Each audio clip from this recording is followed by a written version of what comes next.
listen to this podcast, or I'll gut you.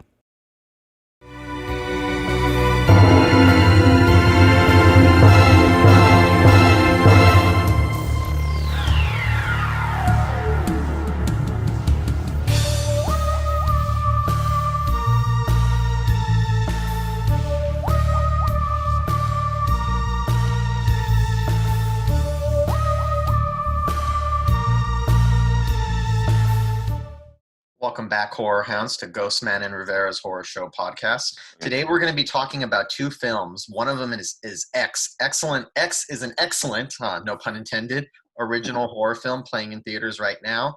And The Batman, which, while not a horror film, is a film that I think will appeal to a lot of horror fans. It's getting a lot of coverage in Bloody Disgusting and Dread Central, so we thought it appropriate. And we're going to finish off with another round of Horror Tubi Roulette.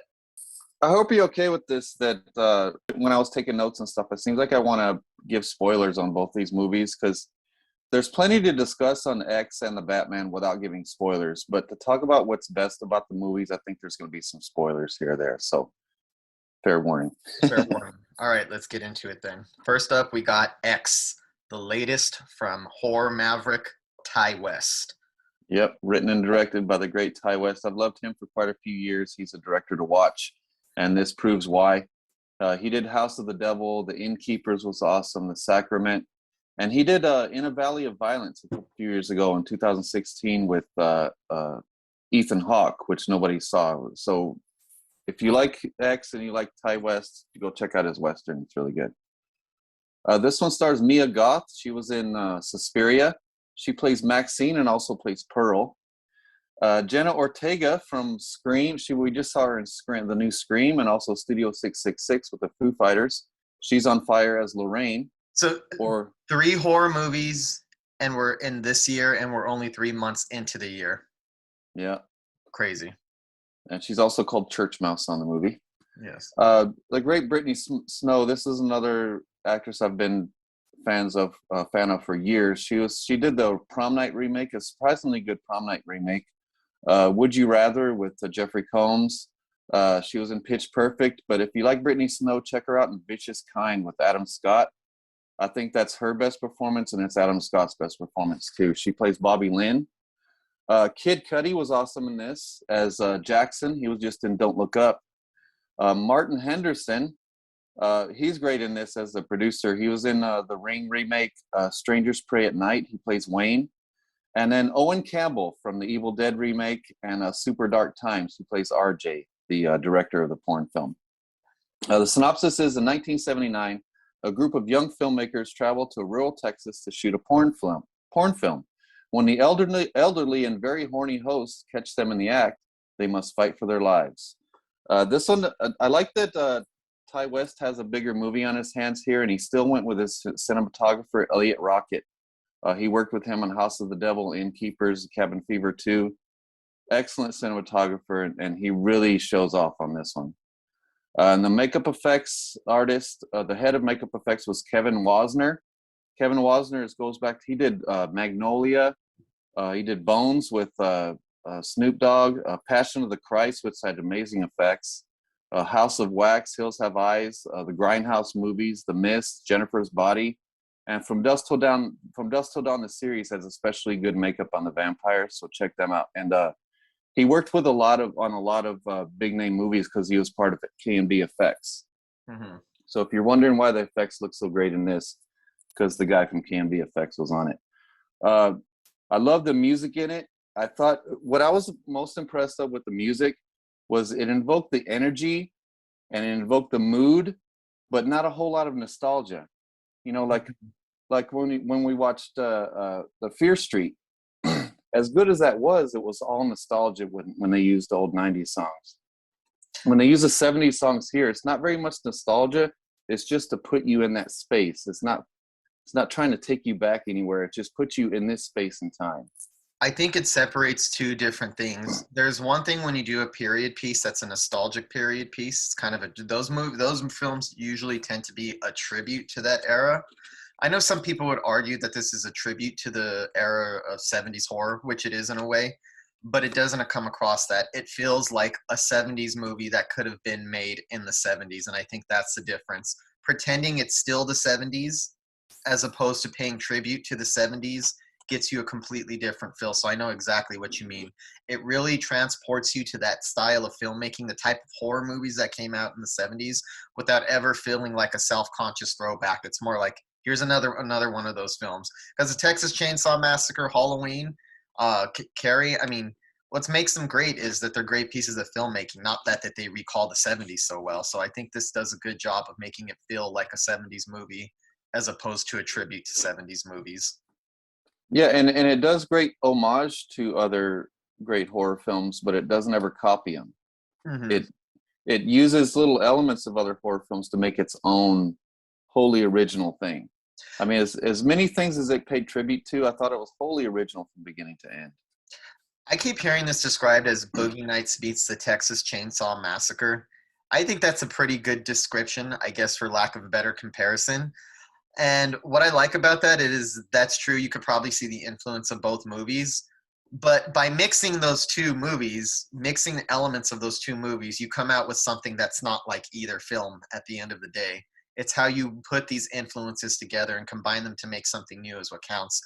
And this feels fresh. I think a lot of horror fans are going to be hesitant with this one because of the A24 label. Specific types of horror fans. I know there's a lot of horror fans like us and a lot of horror fans that love the elevated horror films like The Witch and Hereditary and Midsommar and all that. But I don't think this falls into the category of that type of horror, of elevated horror. This is a straight throwback 70s style horror. It's very original and it's very creative and it's very fun. But I don't think this tries to be art house horror like the majority of A24 horror titles that come out. So I think that people should be aware of that. What you're getting into is probably not what you're going to expect based on what the type of horror that this company usually produces.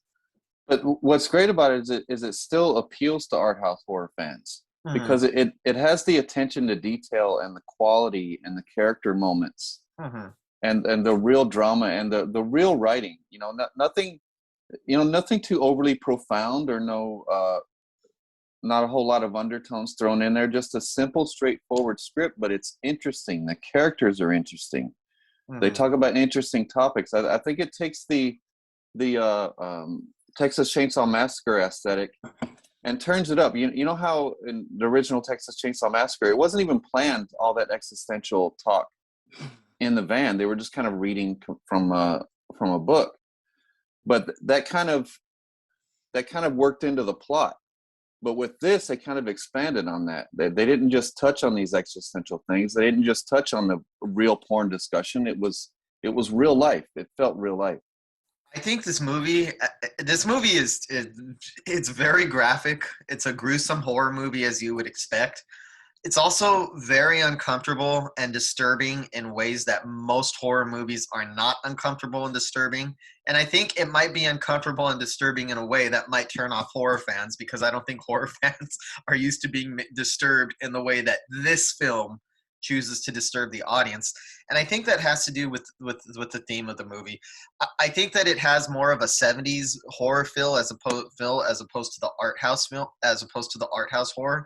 But it does have a theme that it explores very deeply, and it's very intent on exploring the theme. And the theme is human sexuality, how we express it, the different modes of expression, and why we as human beings should engage in human sexuality and have fun with it while we still have the opportunity to. Because it's a little bit bleak, but the message of the film is fuck as much as possible, have as much fun sexually as much as possible, because after a certain age, it becomes a lot harder to do that. And if you don't get such a funny message. If you don't get your kicks while you're younger, by the time you reach your old age, you're going to be regretting all the sexual adventures and all the sex that you never had and all the things that you never explored about yourself that you wanted to do. And by the time you get to old age, you can still do it. It's just not the same. Yeah. That's what I'm going to say. You can still do it, but it's just not the same. So it's very much a film that's in support of the idea of free expressions of sexuality and people being themselves sexually. And they even have interesting conversations about this. I found that angle of the film very interesting and very different from what I expected from this. Yeah, and they're not caricatures of porn people. Mm. Because I've hung out with various people in the porn industry before, and there's a certain aesthetic that goes on that I've seen here. It's where a lot of movies when they have porn actresses in it or porn producers, they're really over the top and overly sleazy, and they really don't get to the realism of what porn is. And then when you hang out with actual porn people, it's kind of romanticized a little bit, because it's kind of demonized just because it's porn. But then when you actually talk to the people and you're kind of in their world, and it starts to feel normal to you. And I think that's what happens with the little church mouse character in this. She had a problem with it at first, and then the taboo nature of it kind of wore off, and she's seen that these are real people. These are kind of cool people, and they have a philosophy to what they do. They're not just out there banging in front of a camera. It's not just smut. So I thought it addressed that too, that these are real people making these movies, Yeah. And it could have very, very easily been caricatures, but I think this movie shows the evolution of Ty West. I've always loved him, but he's never been this fully realized as a filmmaker. He's always touched on greatness. I thought House of the Devil was a masterwork, but he does a lot of really slow burns, really psychological horror with moments of intense violence or intense scares. With this one, he balances it all. And I mean, I don't think there's anything slow burn about the movie either. Uh-uh. And I also think that the vibe I've gotten from most of Ty West's work is a very studied horror filmmaker, where it's very like you said, it's very slow burn, and everything kind of fits together, and everything kind of like builds up very slowly. It draws you in with the mood and the dread. I think this movie draws you in before you get to anything resembling dread. In fact, I don't even think most of the setup feels like a horror movie setup. Like House of the Devil, it starts off very slow, nothing happens, but there's a feeling that permeates through the entire film that, oh, something's going to happen. And I think what makes these characters work so well is you don't get that feeling when the movie starts off. You're just actually just hanging out with a bunch of people in the porn industry and getting to know them. And it's actually kind of fun. The conversations are interesting. They're funny. The aesthetic is cool. I really like the aspect ratio that they switch to, and the film stock that they employ when they get to the actual filming of porn kind of evokes that classic feel of 70s porn. And I think that's what separates this. I think this is more fun than what Ty West normally does. Not to say that those movies aren't fun, but it's a completely different type of thing. This is going for, right from the beginning, I think it's very entertaining. In fact, if it never turned into a horror movie, it probably still would have been entertaining if it went on the porn track. When it gets to the horror movie elements and it starts mixing it with its discussions on sexuality and porn and missed opportunities in your sex life, that's when it gets really out there, really strange, a little bizarre, but never a slow burn at any point to the movie. It goes by very quick to me. It just was like, I know it's a short movie, but it felt shorter to me than it actually was. This is like, how long is this movie? It's only like 85 minutes or something like that. Yeah, like an hour, 45 minutes, I believe. Wait, it's an hour and 45 minutes? Yeah. The movie feels like it's less than an hour to me. That's how I describe it. So it's a short film that doesn't even feel like its length. And But I think there's a general sense of mischievous fun with this one, as opposed to the serious, we're going to creep you out, we're going to draw you in, and bam, we're going to hit you. This one is Ty West going, okay, we're going to have a little fun with the audience here. We're going to play around with them. We're going to shock you. We're going to disturb you. And we're going to make you think. And we're going to make you reconsider some of your preconceived notions about sexuality. Yeah, and it's not a slow burn, but he's not in a rush either. There's no convoluted plot points to get person from point A to point B. There's no convoluted things to get from one plot point to the next. It all happens so naturally, and then it's crafted to where, like, there's so many horror films where there's a group of people like this, and they start fragmenting off, and then you're like, why is that person going over here, and where is this person if this person is here? But where exactly where everybody is at in this movie. there's a reason for them to be there. There's a good reason for them to be there. So it's really well crafted. Is a And good reason for them to be split up too. It's completely logical. It's not like the usual horror movie trope where a bunch of characters are together and they know they're in danger and then they stupidly suggest, let's split up and cover more ground. It's nothing like that. It actually feels like in that situation, it makes sense that all these people would be going off in different directions. and that feeling of waking up, where did this person go? And then, oh no, they're headed into danger. Yeah. I think there's tiny hints at the horror to come when you first see the old couple. But even then, and this may or may not offend some people, but I think even then, it's used a little bit for humor at first. Even though it's hinting at horror, it's humorous. I'm thinking of the scene where Kid Cudi sees the old man, and he looks. These old people are exaggerated old. They are made to look more decrepit and liver spotted than the average elderly person does. So the first thing that Kid Cudi character does when he sees the guy is like, fuck, he's ugly. Like he's like, I forgot what the term was, but he just points out how ugly he is. So it's kind of like hints at its horror in a more funny way, which doesn't mean that the horror isn't horrifying or it's funny, but it just seems like Ty West. It seems like Ty West in a more playful mood than we normally see him as a filmmaker. I don't know if that makes sense.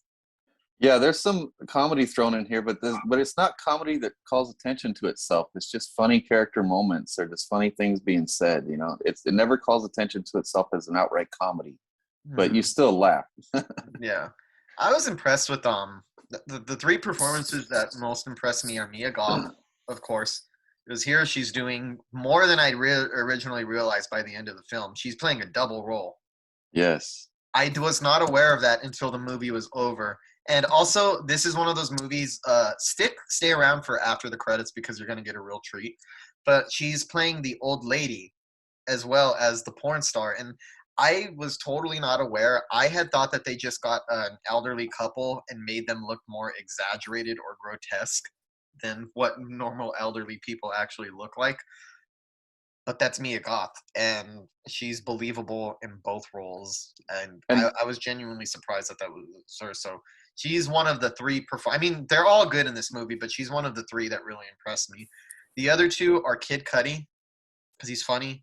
I think a lot of rappers, and I noticed this, a lot of rappers and hip hop artists make a natural transition to acting more than any other musical genre. I don't think any other musical genre gives you as many good acting performers as rap and hip hop. And I think it has to do with the element of that's already a sort of performance as it is. So it's a group of people who kind of already have to have some kind of charisma or stage presence in order to kind of bring value. And you could totally see that here. He's very charismatic, funny. And they kind of speak out their emotions too. They're used to spitting into the mic. That's true. So he's another rapper that I think makes kind of a natural transition to acting. And of course, Jenna Ortega, sweet Jenna Ortega, church mouse in this, is so likable and so sweet. And I love Jenna Ortega now. She's really impressing me, especially on the horror scene, especially after her work in Scream 5, which I think she was excellent. She continues to do great work here. A little sad with her character, but those are the three performers in this movie that really stand out. Though everybody's good, not to discredit anyone. And this is the one that seemed to stand out most to me out of Jenna Ortega's three performances. I think this was the most well-rounded character out of the three. I think it's the most layered character, and it's also because a lot of it is done not through dialogue, although she does have her fair share of dialogue. You could see her character shift just by the way that she observes other people, by the way that she's looking at other people and her reactions to other people. So a lot of, I think, what makes her performance effective is just her facial expressions and her reactions to other people. You could kind of see the wheels turning, which I like in an actor. I like when actors are able to convey the intelligence and the thought process going on without ever saying a word. Yeah, and she has one of a handful of what I think is instantly iconic moments in this movie. When she's locked down in the basement and she turns around and sees that dead body hanging there. And you see the dead body hanging there, and then you see her face, and she looks puzzled at first, like she can't believe what she's seeing. And then her face distorts into this fear and this scream. Instantly iconic. It just grabs you. That's also a really realistic bit of acting, because when you're put in situations like that, your initial reaction is incomprehension. It would take like a handful of seconds for your mind to register the level of horror you're experiencing, which is not something you'd ever expect to experience in your life. Yeah, And she looked truly petrified. yeah, she looked petrified. But this is just, to me, this is a very smart and thoughtful horror film, one with a theme that I think it explores well, but it's also a lot of fun. It left me kind of giddy. I was tense one moment, and the next moment I would be laughing at something else. The movie does a good job where you could be skeeved out, grossed out. Some of the things that the elderly people start doing, especially the old lady when she starts coming on to some of the younger characters, is very awkward and uncomfortable, and you feel the tension, but it's the kind of tension that becomes so awkward and so weird that you kind of have to release it with a laugh or a giggle. And I think Yeah. the movie is filled with moments like that. You're looking at things and you're a little horrified and you're in suspense, especially the moment on the bed where Mia Goth is trying to escape from the old people Yes. doing their thing. Yeah. It's such a tense and well shot scene, but there's a sense of giddiness behind it. I was on the edge of my seat. Oh, please get out of there before they notice. But there's something funny going on at the same time, just because the audacity for Ty West to actually film what he filmed and put it in a movie and use that as a suspense sequence is great. Uh, I don't know if this is his best movie. Maybe it is. I don't know. I love House of the Devil, and I'd have to see this a few more times before I'd say it's better than House of the Devil. But there's a certain confidence here that I see in his work where he's working a little less hard for his effects, which, not to discredit them, that's what makes them wonderful, and having a little bit more fun and throwing a lot more humor. And I feel like a lot of what makes this work and what makes it zip by so fast is most of the horror scenes have two or three things going on. There's a horror layer, there's a humor layer, there's a layer that deals with the theme of sexuality. So I feel like there's a lot going on with any given scene. As simplistic as some of the setups seem, I think they're deceptively simplistic. I think he's juggling a lot of tones from one scene to the next within the same scene. Good. I think he came up with an idea that perfectly accentuates his style and also where he is as a filmmaker. Like he wouldn't have made the same X at the beginning of his career as he made now. Yeah. Like you said, it has so much confidence, and you can see the confidence right from the opening shot. That's what I love.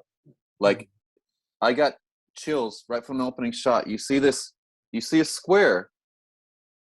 You're inside of a barn, and you're slowly dollying forward, and then you get out into this bloody crime scene investigation.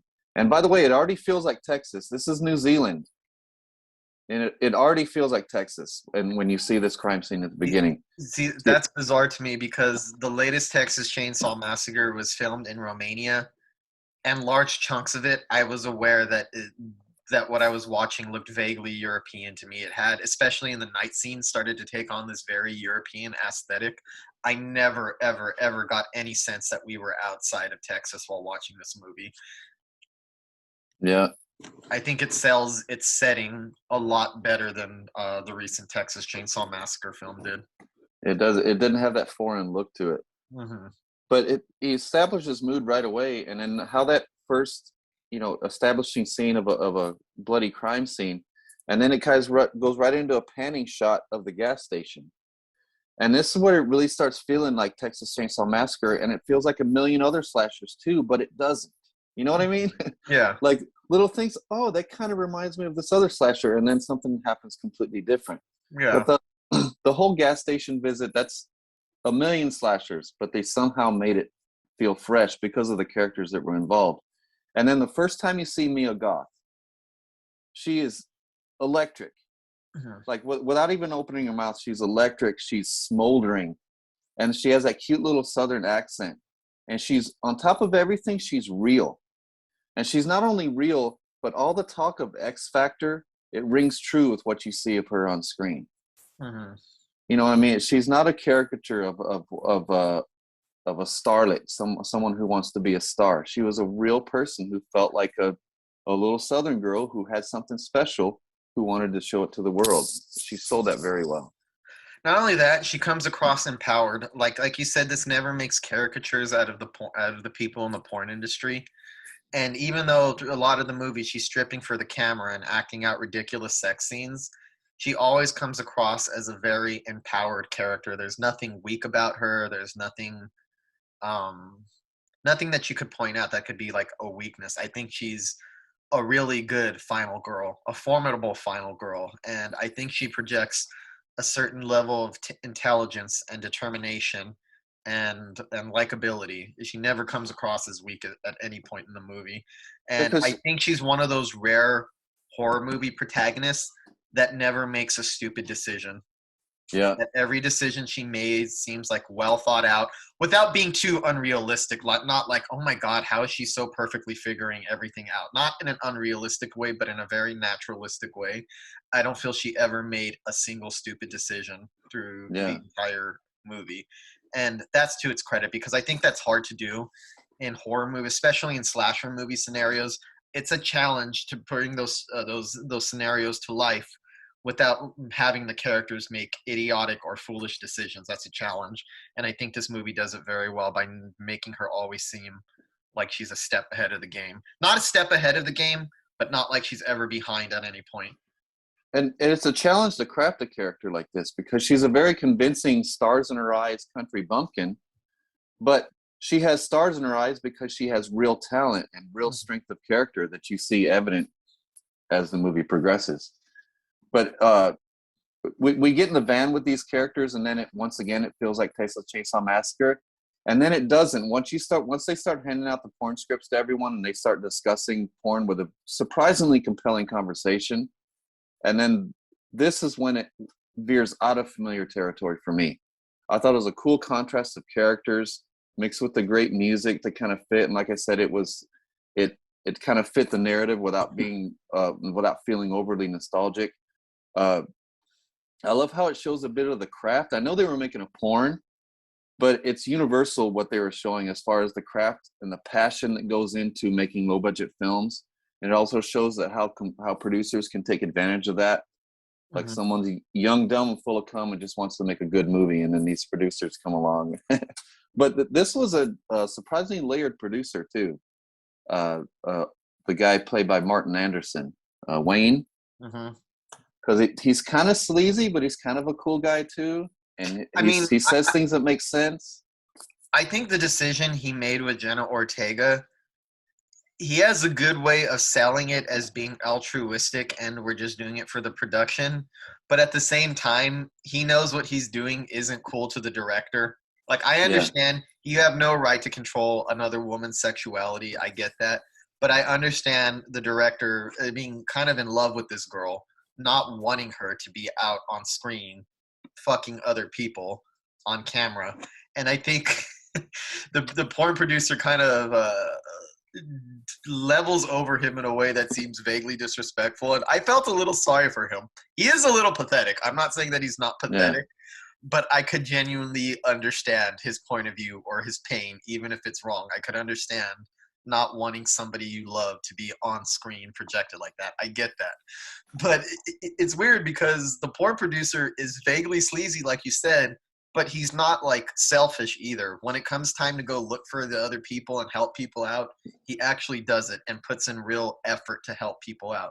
So it's a good mix. I think he's, like you said, he's kind of a complex character. He's a little sleazy, not the sleaziest. I think we've seen much sleazier porn producers in movies than this. But he's also, like you said, kind of cool, a little helpful in a way. And I think he was realistically offended that the guy would say that, oh, my girl is a nice girl. Oh, and the others aren't just because they do porn? Yeah. So I think he had a genuine affection for the girls. I don't think he was trying to take advantage of them, even though this has some sleazy elements. But to be a porn producer, you have to be a little sleazy, no matter how nice you are. Come on. Yeah, I don't think that's an industry that's that non-sleazy people could ever thrive in to an extent. Just not to say that I'm putting my foot in my mouth here. You get what I'm trying to say. Yeah, I mean, you have to have a certain level of wanting that to be able to produce it correctly. I mean, it's a vaguely sleazy as it is, just by nature, Mhm. and I think they know that it's sleazy, but also I think that there's real people in this industry, and I think it shows it in this movie. I Mhm. mean, we're like we're immersed in it along with Jenna Ortega's character. Mhm. You kind of see her appalled by it at first. Wait, this is smut. What are we doing here? I don't want to do this. And then it goes to like, wait a minute, these are normal people, and they actually, it's pretty hot when they're on camera, you know. And and Mhm. she kind of gets immersed in it along with us, and we kind of feel it's normal along with her. Yeah. But there's one more. There's another scene that I thought was instantly iconic, along with the Jenna Ortega's scream. It's when Maxine goes swimming. Instantly iconic. That shot, that extreme close up shot of her face. This one Mhm. sticking up out of the water, and just the feeling that invokes and everything that's going on at the same time. You know how it's kind of it does those flash edits that I love. Mhm. It kind of just, instead of just transitioning to the next scene, it flashes the next scene, and then it goes back to where you were, and then it flashes the next scene again and go back to where you were, and then it kind of settles into the next There's a scene. lot of little, like, I wouldn't describe this as an experimental horror movie, but there's a good handful of sections that get very experimental with some of the editing styles that they choose to employ, and the way that they parallel certain actions and things that are going to happen and things that are happening. So it has some experimentation in here without ever feeling like too much, just the right amount. That scene is also great because that overhead shot of her swimming naked with the alligator off in the distance, very, Yes. very, very slowly inching towards, is another moment that is just completely tense. And it kind of foreshadows something later to come. It reminds me Yes. of the bedroom scene, too, a Yes. little bit. It was like really tense, like, come on, move, move, get out there, move faster, look behind you. Uh, really, yeah. It's an excellent tense scene, and then you see the gator coming up behind her, and it's all set up like it's a gator attack, but it isn't. And so it acts very well as a very suspenseful scene on its own, but it's also a very good foreshadowing of what happens later. So when it happens later, it doesn't come out of the blue, you know? And it goes for a little while, just kind of teasing that scene out. And I like that it's a very overhead shot, almost like a God's eye point of view. And it puts us like that shot is perfect because it puts the audience in this frame of mind where you want to like tell her something, but she feels so distant from you that you can't even warn her or shout. Not that you can make a difference anyway, but you can't even Yeah. shout at the screen because she's so damn far from you. As opposed to like filming it up close where you get like, come on, move, move, move, move. It has more Yeah. of a helpless, despairing feeling to frame it from so up high and have you just like staring down at it from that God's eye point of view. Yeah. And then I love the scenes that Ty West decides to cut to, because we're in the water with Mia, and then it starts cutting to the very funny scene where it starts out cool too, where Brittany Snow just got through having sex with Kid Cudi, and she kind of throws the cum rag, and it kind of lands right by Jenna Yeah. Ortega, and then it goes into this whole scene of uh, her explaining that she faked her orgasm, and then Kid Cudi said, "No way you did," and Jenna Ortega just on the side, just fascinated by the whole conversation. Meanwhile, you're cutting to Mia and the guy watching her in the bushes and the gators. So cool, Yeah. so exciting. Yeah. Like I said, I have a hard time believing that this is actually an hour and 45 minutes long. I would have guessed this is like an 80-minute movie, 85 minutes at the most with credits, because it shoots by very, very fast. I felt like I was in the theater for less than an hour before it came to an end. That's another thing to the evolution of his filmmaking. Very efficient filmmaking. Yeah. Very, very clever ideas. Well crafted the way he did the script. So Whereas in cool. a movie like House of the Devil, you feel the length, not in a bad way, not in a bad way. Like I think you're supposed to feel the length. You feel the time spent there. You feel the drawn out tension. Like you feel like you've watched the full runtime by the time it's over. This is one of those movies that moves almost like lightning that you don't even notice the time passing, and everything seems to pile up pretty rapidly. even though it's not Yeah. really that fast. I mean, it's not even, I mean, it's not a long horror movie, but it's not the shortest either. An hour and 45 minutes for horror is actually a little bit longer than I'd say average. They're 80, 90-minute low budget horror movie. Yeah, and it managed to work in some compelling characters and some compelling conversation. Uh, some really cool scenes, like when Brittany Snow performs "Landslide." Mm-hmm. First of all, she's a good singer because she was in Pitch Perfect, so I think it was kind of fitting that she would have a little musical sequence here. But then it starts a split screen, so you'd see those flashes of style, where it's got the split screen, and it shows Brittany Snow performing landslide, and then shots of the old lady edited in, Mm-hmm. kind of showing her life, and then it kind of the line moves across the screen, and then one of the scenes fills the whole screen, and then uh, they're both the split screen are in the same scene, and they kind of meet and join together. It's all kinds of cool little Mm-hmm. tricks he was doing. It's just the whole thing, just from one scene to the next, just something else exhilarating to kind of take you into the next scene. Those kind of split screens, I mean, the obvious point of comparison is De Palma, but it reminds me a little bit of Carrie, the ending scene where the screen starts doing very experimental things, but it doesn't evoke Carrie or De Palma. Yeah. Even though it kind of uses those tricks, it doesn't really remind you of those movies. And I think I only started drawing those connections after the film was over, and then thinking back on those scenes, like, oh yeah, it's kind of like Carrie. But while you're watching it, it doesn't feel like, which happens so much, and it's not a criticism. I get it. I like homages, but so many horror movies today do these homages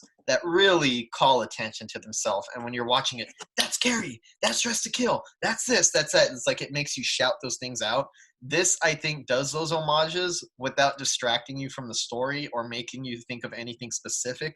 And if you can spot the influence, you're probably not going to notice until the movie's over and you think back on it. And I think that's Yeah. another effective thing of getting rid of the typical nostalgic way to make a 70s period piece. And then the other homage that was kind of subtle said, well, it might not even be an homage, but I took it as one. See if you think it was. You know how they discussed, they had that cool little discussion of Psycho, Mm-hmm. and then they have the shower scene with RJ in the shower. Didn't that look like a Psycho homage? It didn't call attention to itself. It had that overhead shot. Thinking back, it is, but it never crossed my mind. Even though they were just talking about Psycho in the movie and making it explicit, it never crossed my mind. But see, that's what I mean. When you're able to like do these little homages without taking the audience out of the movie and making them think of different movies instead. Yeah.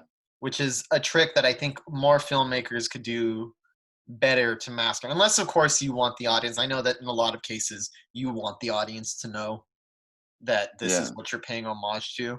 But I think it makes the horror a little bit more effective when it's harder to spot and when you have to think about it a little more. And I love that scene too, because you have the shower scene with RJ, right? And then you come in close to him, you see he's pitifully crying in the shower because his woman was in a porno. Poor guy. So you're simultaneously feeling empathy for the guy and kind of feeling like he's a loser at the same time. Yeah. This poor sad sack, you know. And then he Pathetic starts and unlikable in a lot of ways, but my heart went out into that moment. It's like, I understand your pain, dude. I get it. Exactly. I love characters like that where you don't know how to feel about him. That's a real person right there. Yeah. And then that leads into, he just wants to take off and leave his girlfriend there, and that leads into arguably the best sequence of the whole damn thing. He's in the truck, he's playing Don't Fear the Reaper. Perfect song for this scene. By the way, I wanted to say something about that use of Don't Fear the Reaper. Ever since Halloween used Don't Fear the Reaper, when Laurie Strode and Annie are driving and Michael Myers, it's playing on the radio, and Michael Myers is following him from behind. I feel like so many horror movies have like used that song over and over again. Like that's almost a cliche to me to use Don't Fear the Reaper in a horror movie. I would argue this song uses it better than the way that Halloween did. And I feel like every time it's being done, it's a tribute to Halloween. Anytime you bring up Don't Fear the Reaper in a movie, the way that Rob Zombie does it, or even the way he did in his Halloween remake, even having on the Chucky television series last year, Yeah. having the character of Lexi sing it. It very obviously calls to mind Don't Fear the Reaper, and it's been used so many damn times in a slasher movie context, but I think this is the best use of it because it doesn't feel like it's paying homage to Halloween. It feels like we're going to take the song and we're actually going to make it work for our scene and our way without calling back to all of those other horror movies. Yeah, I didn't recall any of those other movies that was used on while I was watching that scene. I was so engulfed in that scene, it didn't remind me of anything. And before you all slaughter me out there, I'm not saying that this is a better movie than Halloween. Halloween is an all-time great classic. It's probably my favorite horror movie of all time. No, it is my favorite horror movie of all time. I'm just saying this song, I think, is used a little bit more creatively here than it is in Halloween. Yes. So the you got Don't Fear the Reaper playing, and it's one of a couple moments, a handful of moments in here where these young people kind of approach the old people like as caring, as empathetic, like, oh, what's going on? Are you okay? What are you doing out here? You know? And then that out of nowhere neck stab. It's out of nowhere. It's effective. It's shocking. And then he falls to the ground, and then she starts repeatedly stabbing him, all in the neck and chest area. The stabs look real. The way she winces her face and kind of contorts her body while she's stabbing is kind of disturbing. I like she's the use of the red lights from yes, the headlights on the car to kind of like illuminate the scene and give it a kind of reddish glow. Also adds a little nice effect to it. yeah, and she's like wincing her face, and then she comes up with the knife, and you see the blood everywhere, and then each stab, the blood squirts out more, and it's very realistically squirting from the jugular here. Mm-hmm. And then as it squirts out, it starts soaking the headlights. And then she gets up and dances afterwards, this weird little dance. It's all fucking superb, just the whole thing. The way that it soaks the headlights and it changes the color of the headlights to a red glow kind of flashing on the scene. So good. It's another example. That's very Giallo-esque without ever feeling like a Giallo. There's so many tributes to different things that don't really register as such unless you actually stop and think about it for a while. You have to actually, this is one of those movies that has reference, homage here and homage there, but they're not really noticeable unless you actually stop and analyze it and think about it after, and you go, oh yeah, that's what that was like. Oh yeah, that's what it was like. But within the context of the movie, they just feel like a natural part of the movie.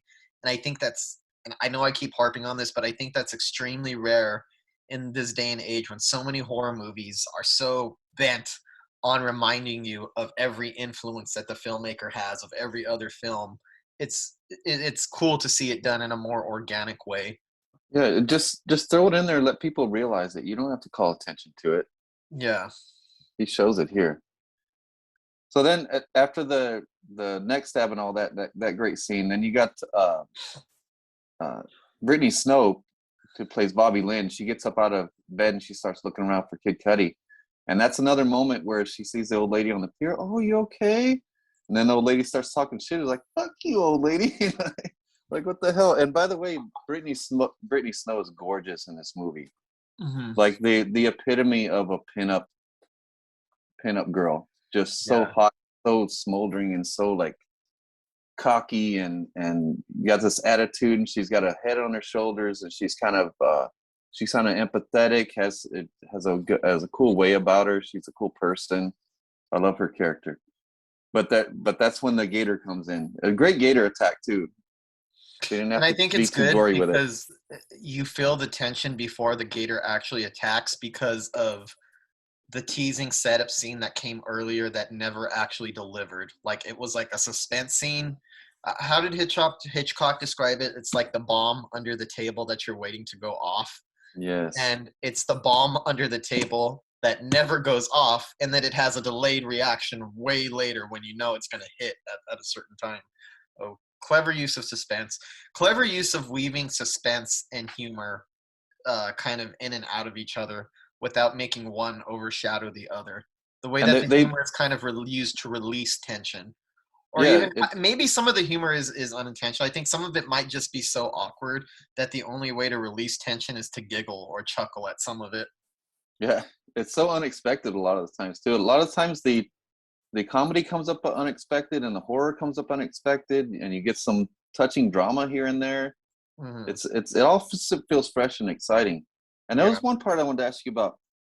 There's another part that feels like an homage, but I'm not sure. It just felt very much like it to me.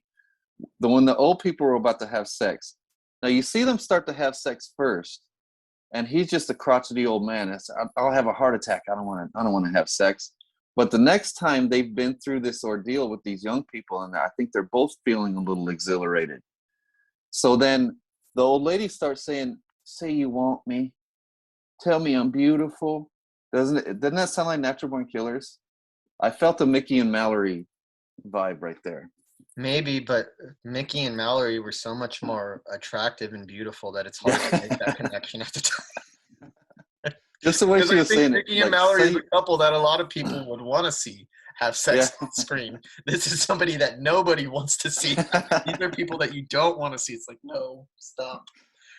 And Oh man, they you show saw that it twice. thrusting too. I They show saw it that in thrusting the and movie. that Yeah, I saw I it in thought the their movie hips are gonna theater. go out. Yeah, I saw it in a movie theater with you and some friends, and your son came along. Who's now like, I can't believe he's like 21 years old.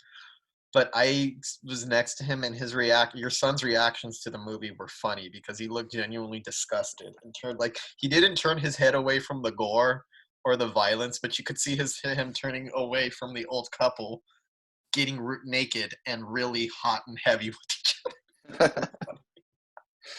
And he said the other sex scenes, like the porno sex scenes, he found them very funny. I mean, 70s porn is funny. Let's be honest. There's a cheesiness to it. There's a hokiness to a lot of 70s porn that I think it's easy to laugh at, especially in the modern era. Now we're so removed from it. I think there's a very tongue-in-cheek quality to classic 70s porn, especially the way that they take themselves so seriously and attempt to have stories, even though nobody goes to those movies to watch a good story. Come on. Yeah. A little more shades of Boogie Nights, with the director being kind of like Burt Reynolds' character in Boogie Nights, who really believes that he could turn porn into this glorious art Yeah.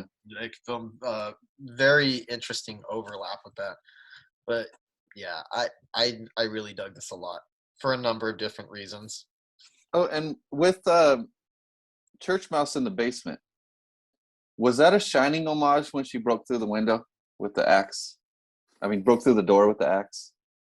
Yeah, and the thing is, I think that's the one point in the movie where I explicitly thought of the homage that it was referencing, but it dissipates really fast. I only thought of it for like a second. Oh, that's Shining, Yeah. and I kind of forgot. I think that's the closest that the movie ever comes to being more overt about the homages that it's making. But even then, your brain doesn't really have very much time to dwell on it or think about it for too long. And this is the only question I have, but it's kind of understandable because she was in a panic situation. I don't know why she broke out that side of the door, where she had to reach over to the doorknob. I don't think I think her adrenaline was just running, and she's not. Yeah, I think she was just hitting the door, and just whatever weak spot started going through, that's the one she started hitting. Yeah. But that leads to a very wincing part where she sticks her hands through and tries to open the door, and he starts hitting her hand with a hammer. That's almost like an inverse of The Shining, because in The Shining, it's the villain reaching his hand through and getting fucked up. In this one, it's the character that you're rooting for to get away that's reaching their hands through and getting fucked up.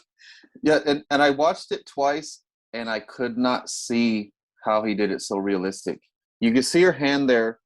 The hammer starts hitting it, and her finger breaks and like falls down like that before she gets it back in. I don't know if it's CGI or what, but I think it's just the K and B effects are effective. That was gnarly, dude. But the scene where Maxine's under the old people's bed, right? They're having sex. She gets out and lets Church Mouse out of the basement. I thought that was another one of the best moments, because there's so much to that moment. Because Church Mouse gets out, you think she's going to be glad that she's saved or something, but she's pissed at Maxine because they romanticize this whole world, and now she blames them for this all happening. Like this is what happens when you pull me into your stupid fucking world. and then she runs out of the house, bam, shotgun to the face. That's so awesome. And that too, the way she runs out, they didn't need to show a big close up of the shotgun in her face or anything. Just a really wide shot, a really good stunt woman, just boom, just on the ground dead. Yeah, such a great scene, so much emotion to it. There's something going on that calls to the rest of the movie, the conversations they had, and just its explosion. So cool. But that leads to another funny part. wait, let's not put too many spoilers, because now we're just going to give away the whole movie, though. Just letting you know. The old people, like both of them, funny as hell when it comes right down to the climax. Funny as hell, because they're like a victim flinches, and all of a sudden the old man's grabbing his heart. Oh, yeah. and you see how frail these people are. Yeah. Yeah, really funny shit too. And then it gets to a moment where you think the old people, oh, they got him now, and then a funny ass part happens. Oh man. Yeah. That's a great part. But yeah. But it's another one. It's a funny part that doesn't call attention to itself as being funny. That's the way things played out. And it's realistic that things would play out that way. Yeah. Like that. I think so too. And then it ends perfectly too, where it goes back to the investigation of the crime scene and everything, and it has that sheriff said, "That will be one fucked up horror picture." X comes up on the screen. So Yeah. perfect. The perfect way to open it and perfect way to end it. It just this cool little horror film. Vaguely meta, but not too meta. And I don't want to ruin what's after the credits, but please stay behind, because there's an after credits sequence. And it's not like a stupid, cheap little moment where you just kind of throw away. It's actually something really big and important and kind of crucial, I would say. So please stick around after the credits. This is not a long movie anyway, so it's not like you've been sitting long for 3 hours like the next movie we're going to talk about by the time it rolls. So it's funny. It's hilarious. I actually think it has probably one of the funniest end credit scenes I've ever seen. Oh yeah. But and that end credit scene look extra colorful and stuff too. I'm really looking forward to that next movie. Yeah, I think it's more period. I mean, this is period, but I think it's more of a colorful period piece because it's going further back in time in the 70s. Instead of the grime of the 70s, you're going to get like the Technicolor of the 50s or the 40s. Yeah, so it's a really interesting story that during the production that they had some downtime because of COVID. So Ty West had to quarantine in his hotel room for 2 weeks. While he was in his hotel room for 2 weeks, he wrote this whole prequel to X about the Pearl character, the old lady. So all the sets were already built. He came up to Mia Goth after production had wrapped, and he said, "Hey, will you stay in New Zealand for a couple more weeks and film this prequel with me?" And she accepted, so it's going to come out later this year. That's very interesting. I'm looking forward to that. Yeah, because there seems like a lot there to explore. Yeah. So overall, I thought it was extremely engrossing.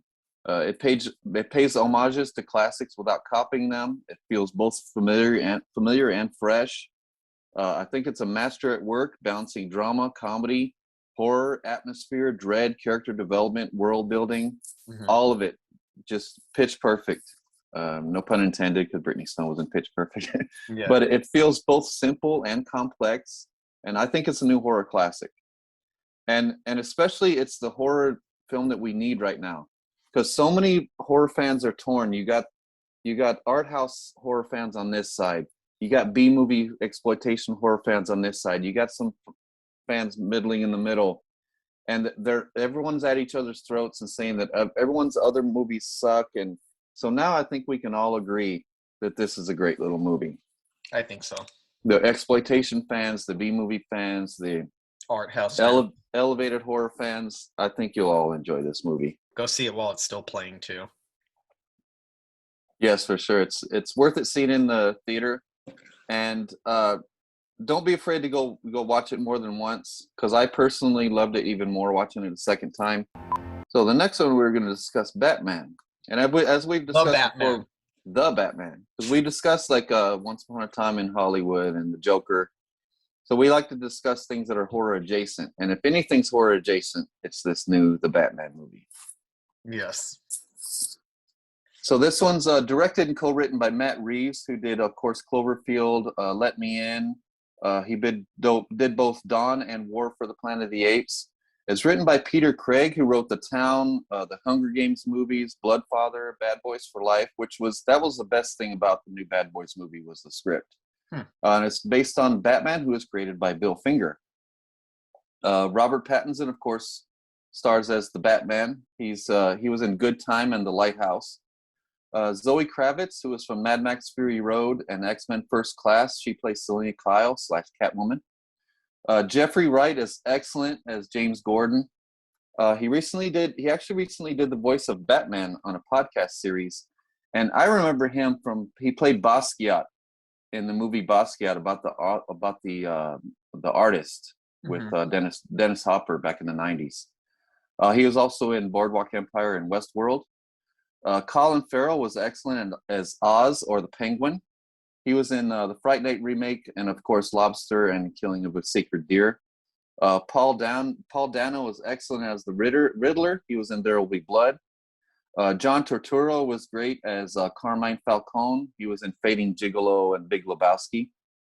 And, of course, Andy Serkis as Alfred. He was in Lord of the Rings and the Planet of the Apes movies. The synopsis is, when a sadistic and cunning serial killer named the Riddler starts murdering key political figures in Gotham, Batman is forced to investigate the city's corruption and ends up questioning his family's involvement.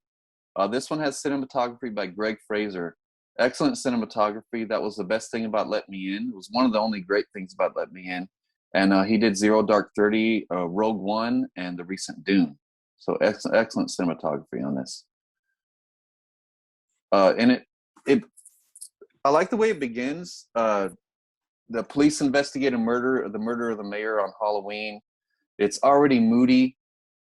Batman brings the fear right away, and he brings uneasiness to the room as he comes in and just kind of walks up through the crime scene while the cops are there investigating. But they respect him. They're scared of him, but they respect him. They don't like him, but they respect him. I mean, What I like about this, I mean, if anybody who knows me knows I'm a huge Batman fan. I grew up watching horror movies and reading comic books. So, like, I read them all when I was a kid. I used to read Spider-Man, Superman, Marvel, and DC. But the character that always appealed to me the most was Batman, and I think it's because Batman has different sources of inspiration than most normal superheroes. I don't think a lot of his stories would fall strictly under fantasy. It's a lot of crime and the crime noir influences, a lot of film noir influences. The original conception of Batman is like a hard-boiled pulp detective, like something out of like a movie like Kiss Me Deadly or something like that. And it has a lot of heavy horror and gothic influences, which is something that I love. Batman is partially inspired by Zorro, hard-boiled detectives, and a little bit of Dracula. I like that, like, as opposed to a hero like Superman or even Spider-Man, who both are like red and blue, coincidentally, they're both red and blue. They're very colorful characters that kind of pop, and that's their kind of visual appeal. Batman is an interesting superhero because I think he uses the iconography of horror as part of his MO to strike fear into Gotham City. He hides in the shadows. He's a little bit vampiric. In this one, he even has the what do you call it? The thing around his neck. Why am I having a hard? Why am I drawing? Like the collar? Yeah, the collar is very reminiscent of Dracula. And the original conception of Batman was to be this really frightening character that makes criminals scared to even step out in the night. He is their horror. And I think this movie really sells Batman as a borderline horror character. Before you see him, the criminals are freaking out when they see the bat signal in the sky. Excellent use of shadows and the use of shadows, the way that the criminals keep staring into these deep pools of shadows. And when he emerges, it reminds me a lot, and it was an influence of John Carpenter's Halloween, when Michael Myers emerges from a black background and completely just materializes, and you see that. So it has a little bit of Halloween and The Man with No Name, from the Sergio Leone films, Clint Eastwood, where he's walking very slow. Almost sounds like there's spurs. I mean, I could be wrong, but there almost seems like there's spurs on the boots. But he walks the way that Michael Myers walks, which makes him more intimidating. He doesn't look like he has to run in this. Batman has like maybe one scene in this movie where he burst in like one of those loud entrances, but most of the time, all of his entrances in this movie are a very slow walk that materializes out of the shadows, and there's always this level of suspense build. So I think that this is the Batman movie. As a fan of Batman comics, this is the one that most nails the feeling and the vibe of Batman comics, both the horror gothic feel and the crime detective elements that I get short shrift, and even some of the best Batman movies don't really delve into the detective aspect, which is very crucial for his character. He's supposed to be the world's greatest detective. And I love that. And I like this movie has two intros. I think the first intro for the Riddler is creepy as shit. I think that plays out like a straight horror movie. I think if you put it on, just him watching his family on Halloween night, breathing heavy, hanging out in the house. You don't see him for a long time. The house is very darkly lit. And all you have to see is just like a change of the channel. And then you see him in the background just standing very still. And mostly you just see his eyes. It's a straight up horror movie attack. Now, I know it's PG-13, so they got to blunt a lot of the violence. But I think they did a very good job of selling the Riddler as a horror movie character. I even see some Saw influence in this. Some of his contraptions remind me a lot of Jigsaw in terms of what he's doing. And I also think it's a realistic performance. It's not like the Joker, Heath Ledger's Joker, who I love, but Heath Ledger's Joker is flashy. He's cool. He's an icon. You can put posters of him. This Joker is creepy and uncomfortable in a way that nobody's ever going to romanticize. He's just uncomfortable and wrong. And I think more often in real life serial killers or incel spree shooters, and like they actually come across pathetic. They don't come across cool or quotable or anybody that you'd ever want to associate with. So I kind of like that they went for that, going for a more real world, pathetic type of killer, but who has some interesting points to make. He's not entirely wrong about the points he's trying to get across. It's still dark and dangerous, just like the whole movie is kind of dark and dangerous. And we're used to seeing, Batman villains being painted as horror characters. We're not used to seeing Batman like that. Like he's trying to be a menacing character. He's a vigilante, and he's a dark and brooding vigilante too. So this one's more the Batman I've always liked, which is in the detective comics. Like my favorite comic to read growing up was a Batman detective comic that had a rotting severed head on the front of it with Scarecrow was the villain. See, and that's what I mean. I love that. I mean, there's other superheroes that have a lot of horror influence, like Spawn, for example, or Blade. There's like a handful of them. But of like the most mainstream ones, most of them don't have as much horror influence as Batman. And like you said, most of his villains could be horror movie villains. The Scarecrow could easily be a horror movie villain. The Riddler feels like a horror movie villain. So I think this really sells the horror. And fuck, is this movie moody. Like, I mean, this is moody and broody through the entire thing. And I think that a lot of it is the cinematography by Greg Fraser, where it's simultaneously beautiful, like in terms of like what it shows in the scope, but grungy and ugly and dirty and damp. And I like that there's always constant rain, where the Gotham City in this here feels like a horror city. It feels oppressive. You never really see the skyline either, the way that it's shot. It's shot from angles where it's hard to see the sky. And it kind of gives you the feeling of a Gothic city that's going to smother you, like very claustrophobic, like you're going to be eaten alive by the city. So I really think through the entire thing, they went and made every single shot. They planted it very, very carefully in terms of the details and the look of it, to like never break that moody, dark, despairing, foreboding feel. Even in scenes that aren't necessarily foreboding or dangerous, they still have that kind of damp feeling, where it's a world that feels lived in and dangerous. It feels like a world that anybody could die at any moment. Yeah, I've never felt so immersed in the city of Gotham. Mm-hmm. I've never felt so much like it was a city like no other. Mm-hmm. It felt vaguely New York, and I felt Gotham has always felt vaguely New York, but never as vague as this one. It felt a little bit New York, but other than that, it just felt very Gotham. And without weird, being like the fantastical, like Tim Burton Gotham. And it feels like a fantasy city that's close to our own reality, if that makes sense. Mhm. It's very fantastical. Like, you've never seen a city that looks like this, but conceivably, maybe it is possible that a city could look like this. And I like the realism of this movie. I like the detective angle. I like the performances. I like just the overall general vibe that this movie gives off through its runtime. And you could see a lot of David Fincher influence on this. There's a lot of Seven and Zodiac influence, and I think even a little bit of Mindhunter in here. Well, I think what I like most about the mystery element is how Batman kind of comes in and he's the clever one. He kind of gets things the cops don't spot, but it's not because the cops are idiots. Mm-hmm. You know, it's because he's clever. It's because he's dialed into that dark underworld. Is why. It's not because he's dealing with Keystone cops. You know. Yeah. The cops are conducting a real investigation. Yeah. And what I also liked is Robert Pattinson's performance, which I know was super controversial when it was casted. It's mostly because most people only know him for Twilight, and I think that's a damn shame. When I hear like Twilight jokes, it's like, dude, that movie came out 15 years ago. This guy has been doing great work for over a decade. Not just over a decade. I argue of the past 5 or 6 years, I can't think of a single actor from his generation that's been as going as hard as him as he's gone in the last few years. You look at his performances in The Lighthouse, standing Yes. up against Willem Dafoe.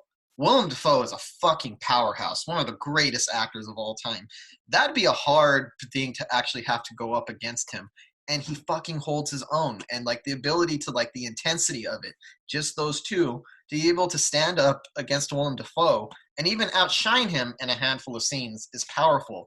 His work in the movie Good Time, which is the Safdie brothers, which is what got him cast in this, he has this very intense obsessional feel. You could see the drive within him, and I think that's what makes him such a great Batman.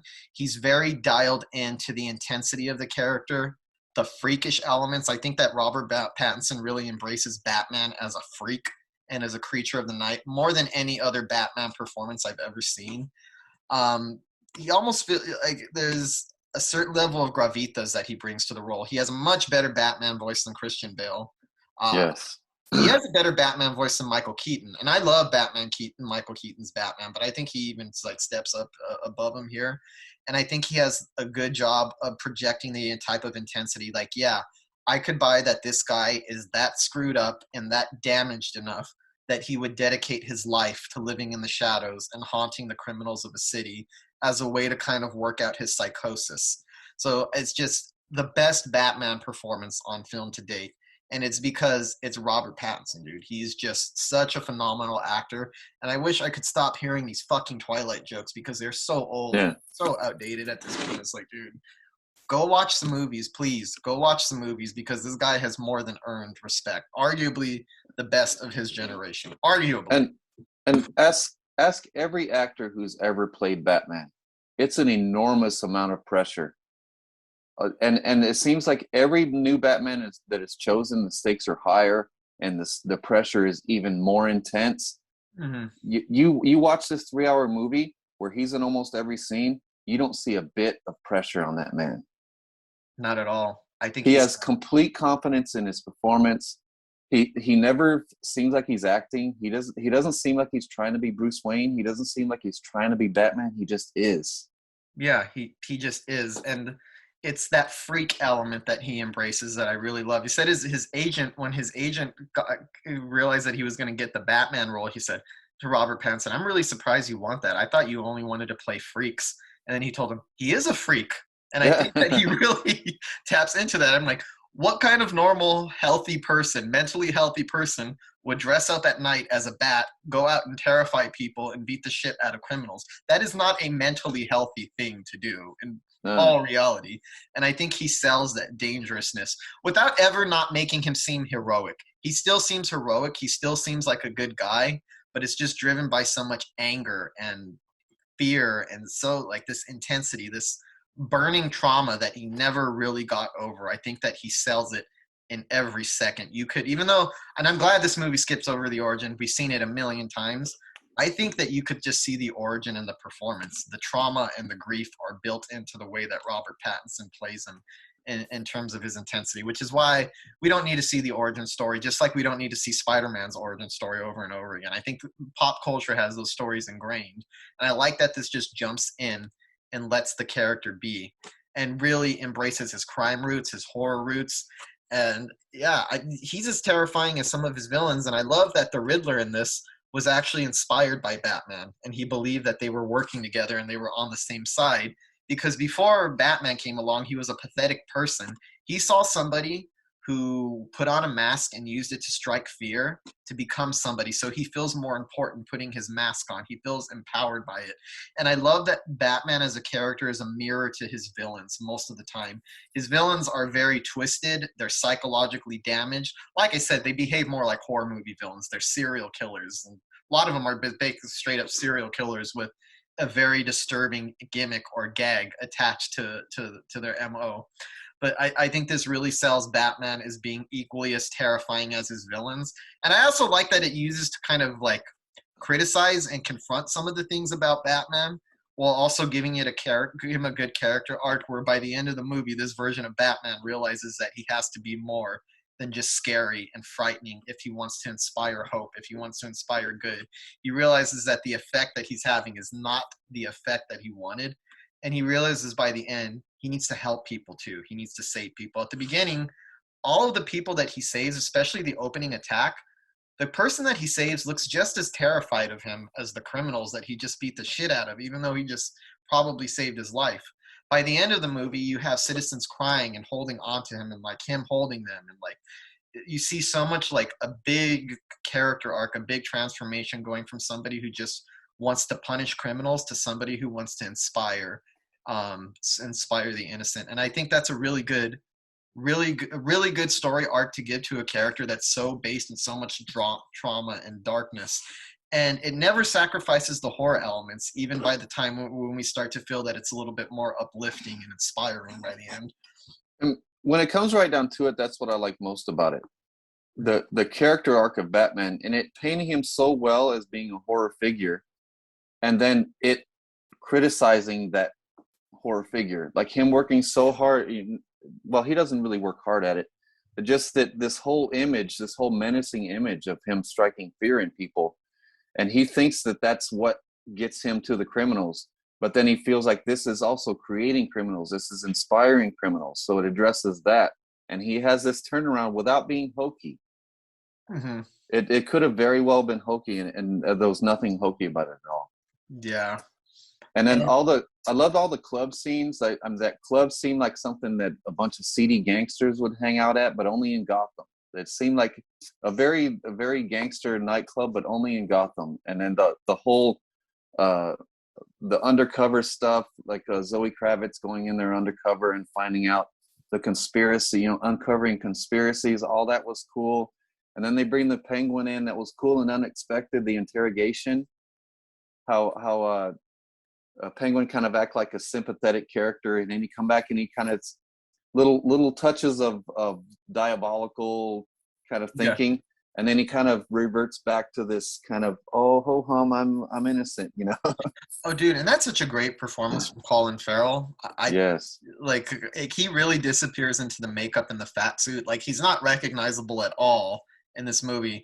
Even knowing that it's Colin Farrell, it's still kind of hard to spot him, if that makes sense, because there are times when I kind of leaned in close and like really zeroed in on him, and I was like, I'm looking, I don't see Colin Farrell here. I'm trying to see Colin Farrell, but I don't see it. He just is the Penguin in this. And it's a good way to like make a villain, incorporate him into a story organically without making him the focus. The Penguin is not the villain of this movie. He's just introduced in a very organic manner that he feels a part of a much larger story that's going on. So so that's a great performance, great supporting performance. And Colin Farrell reminded me of Jared Leto in House of Gucci, because they're both under heavy makeup, but you feel that it's that person. And then even when you watch them closely, you can't see that actor in there at all. Mm-hmm. And and it's not just because of the makeup, the heavy makeup on him, it's his acting. There was a lot of subtleties in his acting and the way he reacted to certain lines that were said to him. He was very reacting. there was never a point where he was waiting for his line. He was very reactionary to who he was talking to. Very, very, very organic. And as you know, I've had a love-hate relationship with Colin Farrell. I didn't like him for a long time. Me either. But it's performances like this that really sell me on him. Like, wow, this guy is the real deal. Yeah, I feel like he's gotten a lot better. I mean, I think everybody's strong in this movie. I love Zoe Kravitz in this movie. She's beautiful. Yeah. That woman is gorgeous. She is fucking stunning. Perfect for a role like this. I think she has good chemistry with Robert Pattinson. Good sexual tension without being over the top sexual tension like the way it was in Batman Returns with Michelle Pfeiffer and Michael Caine. I'm not saying this is like that. That's a whole other animal of sexuality. But there's a good level of subtle sexual tension between the two, and you get the sense that they're attracted to each other. And the comic book nerd in me wanted a better outfit for her, but the cinephile in me liked it's the way it is, because it opens up more possibilities for Catwoman. It makes her a real person. And then, but it's also patient enough to leave her in that crude outfit, because you know a cooler outfit is going to come later on. You know what I mean? In future so she basically has us like a ski cap on with ears on it. Yeah, it's a very, very subtle effect. But it's one of those movies that I feel like, and I feel like this is a lot of the case with a lot of Batman movies. Most Batman movies I don't really think fit in neatly into the superhero genre the way that most superhero movies do. I mean, this feels like a crime thriller with heavy horror elements to it, and that's why I think it appeals so strongly to horror fans. That's why I think Batman has a lot of appeal to horror fans in a way that other superheroes don't, because usually they're so bright and so colorful. And I think this really sells those out. But even a movie like The Dark Knight, that doesn't even feel like a superhero movie. That feels like a crime drama. It doesn't feel like these movies are being sold to the same audience that goes to see Marvel movies. And I think that's very interesting. They feel like they're adult films, crafted with adults in mind, with the PG-13 rating, just because it's Batman, so a wider audience could see it. But I love that this new one really caters to an adult audience and doesn't try to like have that kind of sparkly, quippy, exciting, breathtaking action set piece after set piece that we see in most superhero films. This is more concentrated on the moodiness and the feeling and the atmosphere than it is on exciting or thrilling moments. Which is not to say it doesn't have exciting or thrilling moments. It does. I think it has very good action scenes, but they're scarce and they're not the focus, and they're very spaced out. This cares more about the mystery, the horror, and the overall mood than it does in thrilling the audience. And I'm actually surprised it's being well received as audiences as it is. I thought it was going to have a more negative reception because of what it's doing. But I guess it shows that there is an appetite to see characters like this treated in a different fashion, to see them put into different types of scenarios, to try to inject other genres into them. And I never felt it was holding back either. Yeah, it has a PG-13 rating, but I never thought it was holding back to get that PG-13 rating. It always felt, like I said, dark and dangerous to me. And PG-13 movies usually don't feel that dark and dangerous, but that one did. It felt like something awful and R-rated was going to happen at any time.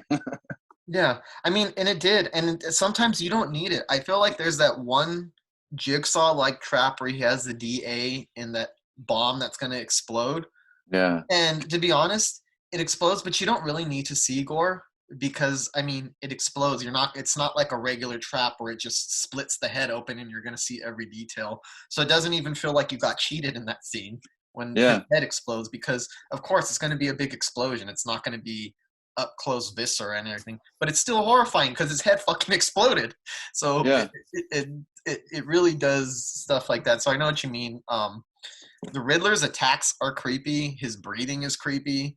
His performance is so, especially when he's in the suit, he kind of has this idea that he says, I'm not really myself unless I'm in the suit. And I think it really sells that because I feel like it's a different performance when you see him unmasked as opposed to when he's masked. He seems like he's letting more of his unhinged self, his ridiculously exaggerated breathing that he does. And like you could sense that he feels very special doing this. Even the way he rolls out tape with a sense of grand theatricality. I'm like, why are you doing that? In theory, obviously the audience is watching, but in theory, nobody's watching you. But you're performing this whole gag as if you have a big audience of people that you're trying to terrify. And he had like a hint of like a nubbin, like a nobody Mm-hmm. that has figured out that he's smart enough to figure out a way where he's not a nobody anymore, and he really wants to sell it. Yeah, he feels special, and I love the moment where he gives himself up, which is actually in the trailer, so I don't really think that's much of a spoiler. It's one of the big things in the trailers. And it's creepy because he just seems, and I think that's what makes it so creepy. He seems so normal and so pathetic that he's somebody that in real life, if you ever saw him, you probably would have passed by him and thought nothing of him.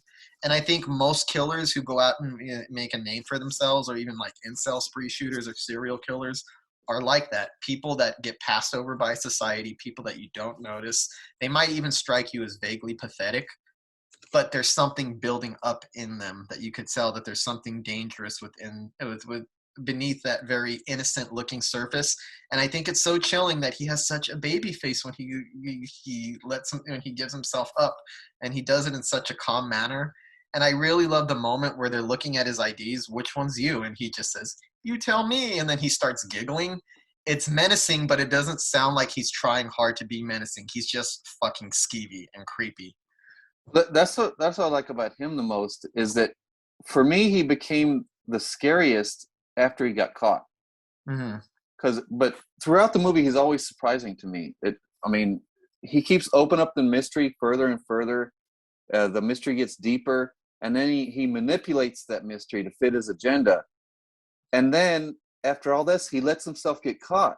I'm like, wait a minute. I was a little bit scared, just the fact that he let himself get caught. I'm like, all right, a guy this smart doesn't let himself get caught. And then he's caught, and he's in the chair. He's being interrogated, and he's still confident. That's scary as hell to me. And he's still giving clues, and he's singing Ave Maria. This fucking guy. And it's You're a little nubbin. Why aren't you scared to death? And I that's the element that reminds me of Seven, when John Doe, Kevin Spacey, gives himself up. Fuck Kevin Spacey. But when John Doe gives himself up, I think it's frightening, because I was like, this person has done this, and has thought every step of the way through.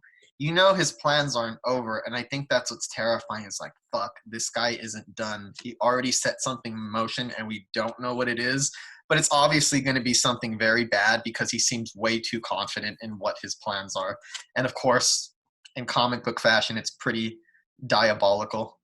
And I like where the movie ends. I know that in a lot of like superhero movies, even ones that start to skirt away from the superhero genre, by the end they have to come back with like a big action set piece, and it becomes like a CGI fest. What I like about this is it kind of does that without overdoing it. It becomes a disaster movie instead of the usual slugfest. So it doesn't feel like it's drowning in CGI. It feels a little bit more naturalistic. Like it feels like the next progression of the Riddler's big plan, as opposed to, all right, guys, now we got to, which they do, we got to close this off with this big action spectacular set piece, which it is, but it feels a little bit more organic to the story. It's big in scope, but it doesn't feel like the world is ending. It has like more epic in scope, but a more down-to-earth quality to what's going on and what's happening. And I think there's still a chilling quality of it, because he's like a lot of people today, the Riddler. A lot of people, these incel killers, who feel like left behind by society, they always find communities online to sympathize with them, and a bunch of pathetic people who want to go out and commit their own acts of violence. So in terms of what he inspires and what he gets all of his followers to do, I think that's kind of realistic. I actually think that's something that in theory could happen in real life. Somebody being inspired by this level of violence, that they're going to go put on masks and start shooting and trying to assassinate political candidates. So I felt that as over the top it was, there's an element of realism that never betrays anything that came before in the movie. Well, I think I told you before, this movie has several climaxes. Mm-hmm. It has several points where it could have ended right there and I would have been satisfied. And I for sure thought it was all over when Batman finds the carpet cutter. Mm-hmm. And then that turns into another reveal of the map and his final plan. And it opens up into a whole nother, action-packed, disastrous final climax when I thought the movie had ended. And then it's not just the climax, it's also a major character development of Batman. That he goes from being the menacing dark vigilante to the hero. Mm-hmm. And to him kind of when he lights that flare and leads the people to safety, it was kind of exhilarating, the way you want a superhero movie to feel, but it still didn't feel like a superhero movie. I actually think this movie had more detective and noir tropes than it had superhero tropes. I agree. It doesn't have too many superhero tropes. It has them there, but I think they're kept to a minimum compared to what we normally see. But yeah, it's just for me as a Batman fan, and as just a fan of filmmaking in general, this is so much of what I could have asked for. And it really gets what I love about the character. And I think it's brooding and foreboding enough that I think horror movie fans are really going to dig it too.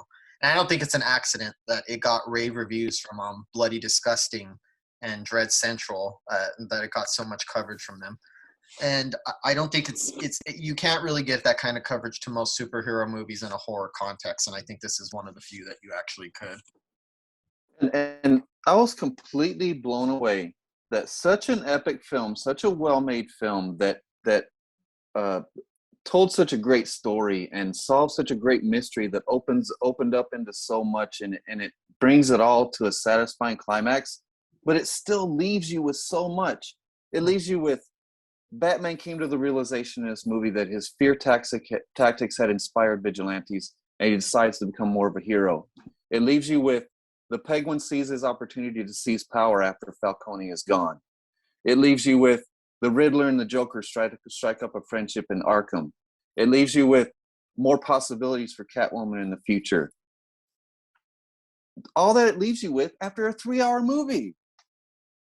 That's impressive in its own. It's good as a standalone film. Like, if I never got a sequel to this, I would be okay because I love it as it is. But it sets up the foundation for a lot of big potential possibilities for the future. And I'm looking forward to where they take this version of the character. I mean, whether or not you're getting tired or burnt out on Batman and superheroes in general, these characters are not going anywhere. They've been popular for decades. They're reaching a new level of popularity. If we're going to have these types of films being made about these characters, let's at least have films of this quality, and let's experiment more. Let's take it a little outside of the superhero genre and play with other things to keep the formula fresh. And I think Batman is a perfect superhero character that really works well outside of superhero tropes. You could put him in crime fiction, you could put him in horror, you could put him in noir, you could put him in over-the-top sci-fi epics. You could do it in so many different things and it still works. So this is what I want to see more of in comic book cinema. Yeah, and there was one thing that some people might see as a critique about Paul Dano's performance, but I don't see it as a critique myself. But to me, I saw his Riddler as a little bit of both characters from There Will Be Blood. I seen part of his character from There Will Be Blood, and I also seen Daniel Plainview in him. But just the part of Daniel Plainview that just reveled in his diabolical nature, reveled in his intelligence and his way of getting one up on his enemies. But I don't think it's a critique myself, but that's what I saw in his performance, just because it was so out there and so over the top. Yeah, I could definitely see that as an influence, but yeah, totally worth seeing. So I highly recommend to our audience, go check out The Batman. I think it's another movie that's also really worth seeing on the big screen. I know it's going to be on HBO Max sometime mid-April. So if you can't make it to the movie theater, at least check this out when it gets to HBO Max. But I do think it's worth the big screen experience just because there's so much detail put into the world that it's designed for a big screen. It is it's designed for a big screen. It's not designed for a small screen. And I was surprised at first that a 3-hour movie was doing such massive success. I think it's at 600 million, something like that already. But I see why, because I actually went to see the 50th anniversary of The Godfather. So this movie is the exact length of The Godfather. They're both 2 hours and 55 minutes long. I love Godfather, loved it just as much seeing it on the big screen. I seen why it was a beloved classic, and I still love it to this day, but it seems 45 minutes longer than The Batman. Interesting. The Batman seems so short. It seems like the length of a race, even though you get a lot of story in there, and even a lot of climaxes and everything, but it still feels at least 45 minutes shorter than The Godfather. Yeah. I mean, I'm sure the length is probably going to be a problem with some people. I'm just surprised that a superhero movie this dark and not playing into so many of the superhero tropes is finding as much success as it's finding. I honestly thought this was going to be a more divisive film than it ended up being. And obviously, like every movie, it has its detractors. But generally, I'm really surprised that audiences seem to be responding this well to this movie. Genuinely surprised by that. And in just a handful of movies, I think DC is starting to eclipse Marvel. I think that they don't have the same consistency in terms of what Marvel puts out good movie after good movie, but I think DC takes more risks creatively. So while Marvel may never have like a disastrous film that comes out, they're never going to have a film as artistic as this just because they are so married to their formula and they're so afraid to break it and they're so afraid to even like fuck with audiences' expectations on any level. This is the antithesis on that. Like Warner Brothers is taking big risks with the character like this to make it like this and to let the filmmaker have this much freedom. And it looks to me like it's paying off because, I mean, James Gunn with his freedom on, I know we're getting to other things on that Peacemaker show, is another example of how Warner Brothers is allowing filmmakers to put their personal stamps and visions on these projects and make them feel more unique and make them feel a little bit more daring. I feel like just between what Matt Reeves is doing here and what James Gunn is doing with Peacemaker and the Suicide Squad movie, I think it shows a level of daring and creativity that's going to make DC, I think, a bigger player than Marvel in the future. Just because, and even a movie like Joker, which is not something that Disney would ever gamble on something like this, shows a willingness to like take it into different territory. So I'm looking forward to what they're going to do now. And don't just snatch up good filmmakers and give them these good superhero movies. Snatch up good filmmakers who love that character, who have passion for that character, who want to tell that character's story, you know, because this proves that if you get a character like Matt Reeves, a director like Matt Reeves or a director like James Gunn, who loves these characters and wants to do them justice, let them have free reign and let them do what they want to do, and you're going to see a great movie. Yep. Well, and I think that Marvel kind of took DC kind of took cues from Marvel at first when they were kind of trying to figure out their way, and they made that awful Justice League movie. And I think now Marvel might start to take notes from DC. Yeah. Hopefully. It would be good, better for the creative process. Mm-hmm. But yeah, so that's Batman, and the Batman and the X both playing in movie theaters right now. Go out and see them. What do you think? You think it's time to close off with our Horror Tubi Roulette? Yeah. Okay.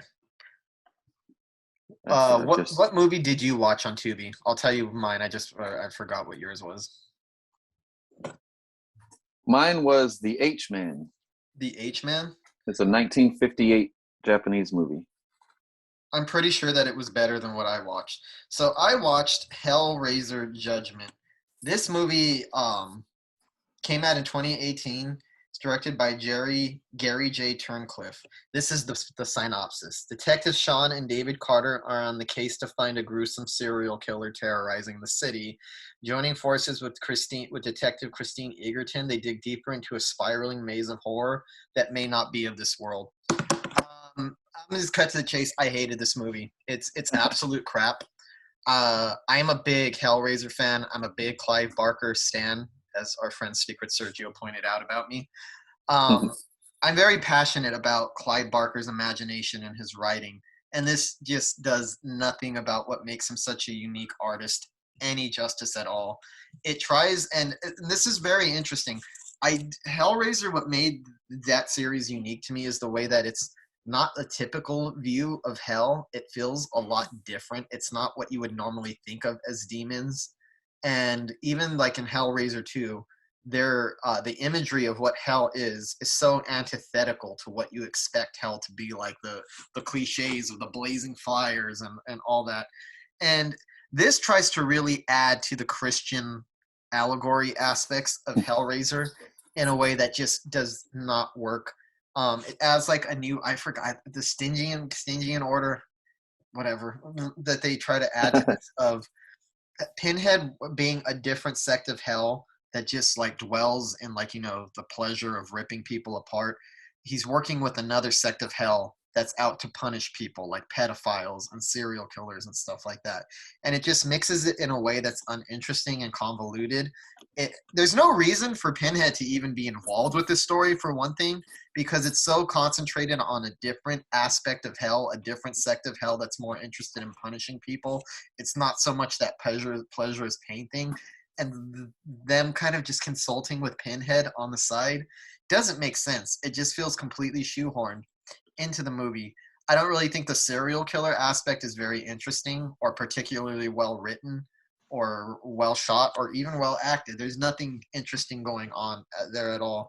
And it just drains so much of what makes Hellraiser such a unique franchise and just replaces it with just typical horror movie hell stuff that we've seen before millions and millions of times. And what makes this worse is that a lot of Hellraiser fans out there keep complaining that they want a good Hellraiser sequel. They want to see this universe expanded on. My advice to you, stop looking to the movies for that.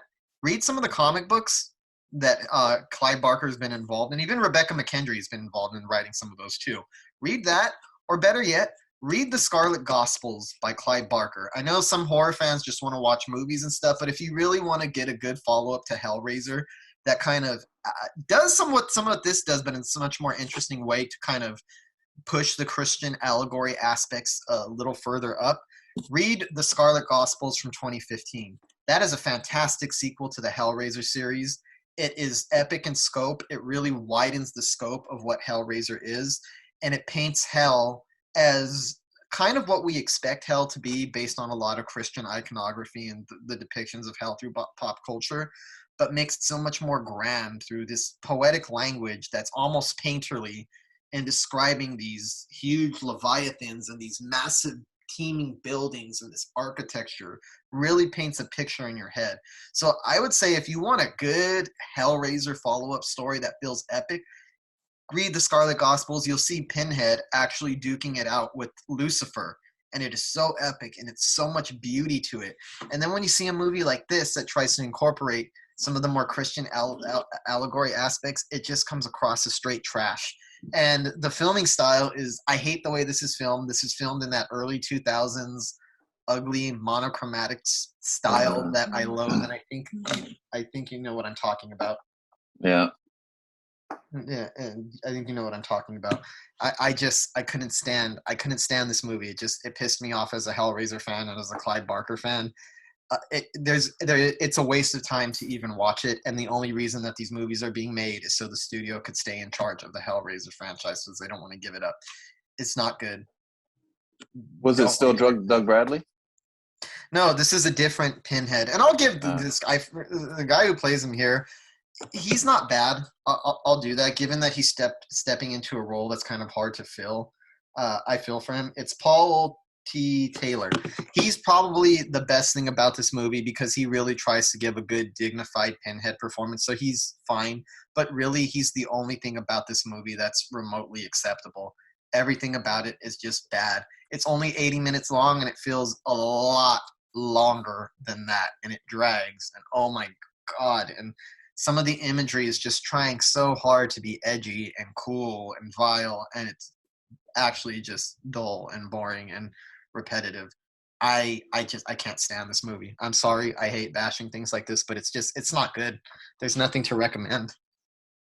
Well, you and I know that there's tons of talented filmmakers out there. Why do they do this? Why do the studios do this and give things to filmmakers who don't really know what they're doing? Is it just money, or? No, it's just money. They just wanted to preserve the rights. I mean, that's why I'm looking forward to what they do with this Hellraiser reboot, because Clive Barker's involved in it, and he seems to very much approve of the vision that they're going for of trying to like bring it closer to the original novella, The Hellbound Heart. Because even though Clive Barker adapted his own book, he made quite a bit of drastic changes that most authors, I would imagine, would be uncomfortable if a different filmmaker did that. So with the new one, they're trying to be a little bit closer to what the original vision of the novel is. So that should be interesting. But yeah, I can't recommend this movie at all. It's not good. There's just nothing that I like about it. And it's such a unique world. It's such a great piece of horror mythology, and it's so unique and it's so iconic. And it deserves so much better than what we're getting here. It deserves so much better than what we're getting here. And that's why I said I'm looking forward to the reboot, but if you want a good sequel, go read the Scarlet Gospels. That's the Hellraiser sequel that you've been wanting. Trust me, that is the Hellraiser sequel that most people have been wanting. You just gotta, pick up a book and read. Yeah, and it's easy to imagine it in movie form. Yeah, and the writing is so detailed that it's almost like he's trying to visually, the way that Clive Barker writes, he writes in a very literary style, using very complex language and vocabulary, but it's also very painterly. He wants to paint a detailed picture. So when you're imagining and reading, you understand exactly where you are. You can picture the architecture. You can picture the vastness of hell, the details, so painterly that he's basically taking paintings and transposing them into the written word. So they're very cinematic experiences to read his books and his novels. So like I said, just read that, skip this, and read the Scarlet Gospels instead. Yeah, I didn't bother to see any of the later Hellraiser sequels, and it's because this is how I thought they were, and you proved me right. Same here. I'd only seen the first three, heard nothing but awful shit about the rest. Watching this only confirmed what I feared. So yeah, I'm good on Hellraiser movies beyond the originals. So we're not having very good luck lately with this Horror Tubi Roulette. Yeah, whatever happens. So I thought I struck gold with my pick. I got a sci-fi horror from Japan from 1958 called The H-Man. That sounds cool. It had all the ingredients of a great B movie. It was directed by Ishiro Honda. He directed the 1954 Godzilla. He directed King of the Monsters. He directed Mothra. Yes, right? And then it's written by Takeshi Kimura, who wrote Destroy All Monsters and Godzilla versus Megalon. All right, this is going to be a good movie. No. It was so poorly crafted, and there was a lot going on, a lot of production value, a lot of extras, a lot of set pieces. But man, it was just so bland. The only really standout performances in this were Yumi Shirakawa, she played Chikako, and Kenji Sahara played the scientist. The synopsis is, when people start disappearing, leaving only their clothes, a police investigation uncovers a hair gel-looking substance that turns into glowing radioactive beings that are dissolving people's flesh. A young scientist discovers that the creatures are coming from a ghost ship where H-bomb tests were done. And that wasn't the official synopsis. I'm the one that calls it a hair gel-looking substance. Okay. Because it looks just like you got one of those big tubs of gel and dumped it in your bathroom. So it doesn't do anything. So it's not cool at all. No, but it starts out with the police trying to stop a criminal, and then they find only his clothes flattened under a car after we see him dissolved by the goo monster. And the mystery here is so hammy. So the mystery here is just as hammy as the Batman. It was great. Oh, okay. It's a convoluted, very involved plot of the police looking for the criminal, and then they refuse to believe that it's something more sinister going on. They're still looking for people who stole some money. They stake out a club just like they did in Batman, but here it's very hokey version of it. You got the lead female actress. She sings these very nightclub numbers. It's a very American 50s white voice to her, but she's lip syncing to these, trying to be noir. I think that's where they went wrong with this movie. They tried to make it noir, and they were trying to imitate American movies, and it wasn't working. I don't think this type of genre, especially these types of monster films, lend themselves to noir. Noir is a very, very difficult genre to pin down, and most things don't fit well with it. It works for the Batman because that's a comic book that has its roots in noir fiction and has a lot of that's already present in the original source material, so it makes a natural transition to noir. This doesn't sound like a good idea to try to marry to that genre based on what you're describing. No, and then you got your crime plot and your sci-fi plot colliding in very convoluted ways. And you got things like they're trying to copy American movies. You know, back in the 50s where the dames used to be too excited and too hysterical, so the guys would grab them by their collar and smack them back and forth. They did one of those. He would smack, backhand, smack, front hand, smack. He just kept on. But that was kind of funny, at least. The stuff that's dated so much in modern culture, but it's easy to laugh at. Yeah, I know what you mean. But an uninteresting police investigation, no standout characters. The flashback of how the H-Men were filmed finally gets to a good amount of sci-fi, but it keeps having these repeated melodramatic scenes of this lead woman and then this scientist just begging the police to believe them. And then they keep going and getting proof that it's happening, and then they go try to beg the police to believe them again, and it's like, oh, get out of here. Yeah. But all this, and it was impressive production, though. I thought the production quality was impressive for such a cheaply made movie. Like the acting and the dubbing was all cheap, and the way the clunky reveals and everything of the mystery was all really cheap, but the production was impressive and a lot of shit going on. But finally, you see the goo about an hour in. The goo attacks more people. One guy is pretty convincingly dissolves, especially for the 50s. He pretty convincingly dissolves and kind of flattens out and goes flat to the ground. And then the gel kind of takes off and goes up this girl's leg. So I thought that was pretty cool effects for the time. But there's these long scenes of exposition, and especially this especially funny scene of exposition. All the cops are standing around talking all this out when they finally realize that it's a creature. So one of the cops stops everyone. Wait a minute.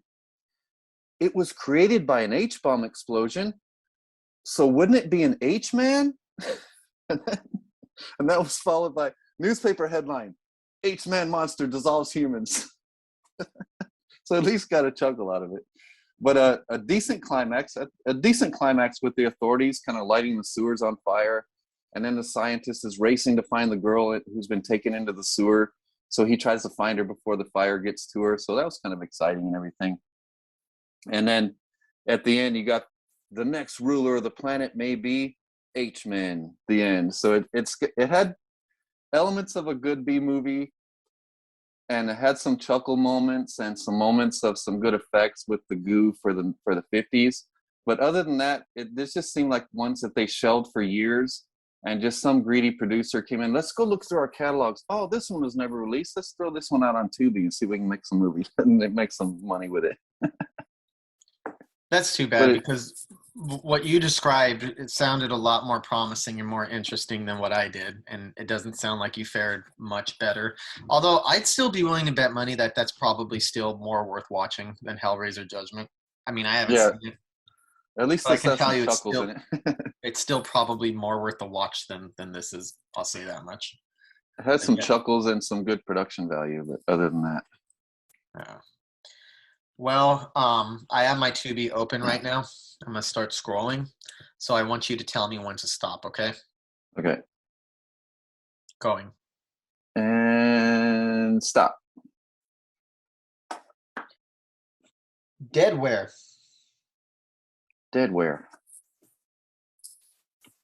In 1999, and the 1999 tale, two friends who discover a webcam and play around with it. Soon their fun and games are interrupted by a mysterious browser game.